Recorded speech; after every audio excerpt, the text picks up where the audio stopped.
I'm not here to teach grammar anyway, who cares? Seriously, though, I got this on my first try before. I don't know what held me up. Okay, Magic Koopa, no. Dry Bones, no. Okay. That's not going to help. I think I'm going to die. Well, that's a very nice approach to life. I think I'm going to die. I still love the music for the speedrun. It's so epic and scary. Although I'd much rather hear the Koopa Road theme right about now. I should be going a little bit faster, shouldn't I? Yeah, because this is about where I was before. Except I know not to jump there. And I know here. There we go. Now I have to hope and pray that there is a stopwatch in here. Wait for these fire sticks to go around. What happens if you get burned in water? Is it automatically healed? Is it like being frozen in Pokemon, and if you're hit by a fire attack, it defrosts you? Because that's actually nice when they put in real-life logic in games like Pokemon, where you wouldn't expect to see real logic, because they aren't very logical. Okay, so I guess getting that one stopwatch, where I sort of had to do a sideways backflip, was the only thing that gave me too much trouble. I'll take the hit, I know, I don't care. Because the star's on the other side, isn't it? When I try to do a long jump, don't do a ground pound. Do a ground pound! Hit A twice. Stop jumping into fire! Mario, jumping into fire hurts. I thought you knew that already. There we go. I cinched my pants.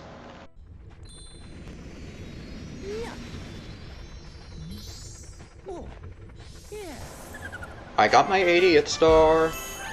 Cool. So all we have to finish off is the Honey Hop Galaxy, which I'm just waiting for a letter to Toad. But Toad does not have a letter yet. So let's head back to Slipsand, shall we? What was the second mission here again? Ah, yes, the Sandbird. I'm not very fond of the Sandbird. And if you've played Mario Sunshine before, you shouldn't be either. This is very similar to that, but it's also very different. I imagine they only put in the Sandbird as a reference to Sunshine, but it's not really the same. Luigi, no, I need traction. So now the sand is going the opposite direction, which is preventing us from progressing any further than this pipe. Or a launch star on the other side. This might be a launch. There's got to be a launch star somewhere. And strangely enough, it's daytime. I think it was nighttime the last time we were here. Ah, this is neat. Because whenever we walk on curved surfaces, I don't know how to avoid that fire stick. I didn't really care to. The gravity changes. Is that not an awesome effect? So now we've got to pass by this fire stick again, except we're on the other side.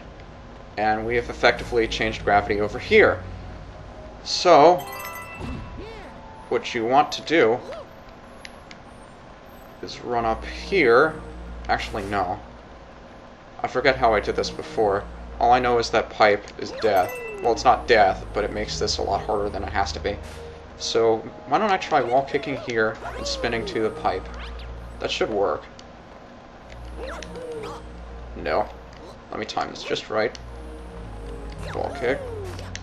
No. Actually, maybe just a regular kick should do it. There we go. So now we're on the other side of the unreachable area. And there's the launch star I spoke of. I don't think I need star bits. Why am I grinding for star bits? I have 5,000 of them. Still, can't have too many, I guess. Now we have the quicksand and the sandbird, the legendary sandbird. Which is not so legendary because it breaks when it touches a cactus. But it is legendary because it magically pops back up after it passes them. So here you want to be looking a little bit ahead, because if you don't, you'll get knocked off the bird. And as everybody knows, the bird is the word. Go away from me. The Magic Koopas will spawn fire, and the fire will eat away the sandbird. So, be wary of that as well. Because right there, it can be a pain.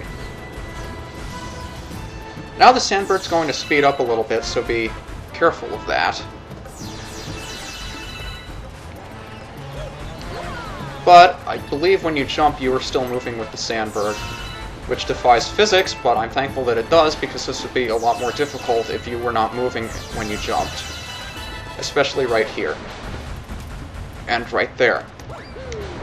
Where you pretty much have to anticipate the sandbird coming back. Now when I first played this part gave me hell, because if you remember, the Silver Chomp homes in on you, remembers where you are, and continuously chases after you. So, don't do that! Simply put, don't do that.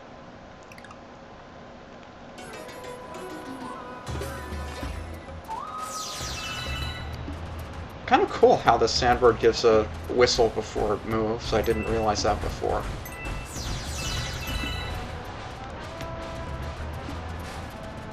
What's your favorite soundtrack from this? Not soundtrack. What's your favorite music from this soundtrack? Slipsand is certainly one of mine, but it's not my favorite. I think Fluffy Fluff is still my favorite, although there is one more of my favorites which we have yet to encounter. Magic Koopa? No. For those of you that are wondering, it is the first galaxy in World 6. Which we're not there yet, obviously, but I mean, that's my, I guess, second favorite. Sandbird, speed up! I guess this is an okay way to grind star bits if you want to grab the extra life over there. But there are much better places to grind star bits than this. As far as approaching the Silver Chomp at the end, I don't have a very good method to do that. I mean, what I've been trying to do is sort of lure it off to the side, and then hope that I can distract it long enough that it can't recover from how far out of its way it has to go to get me. Because once it's back there, it goes very, very slowly. What?! It didn't touch that sand block! I call foul.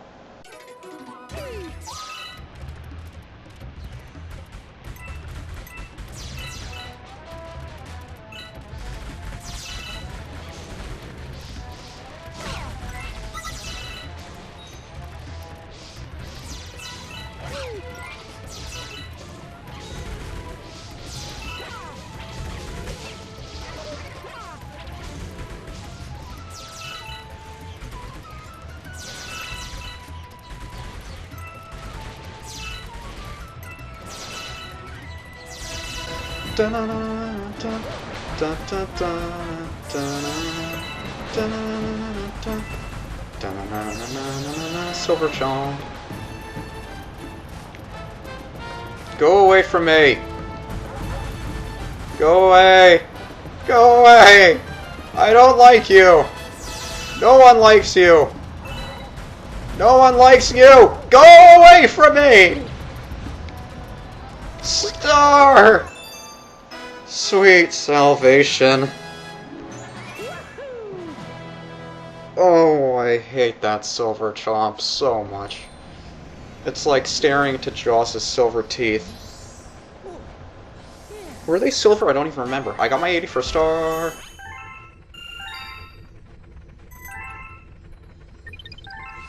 I haven't watched enough old James Bond movies.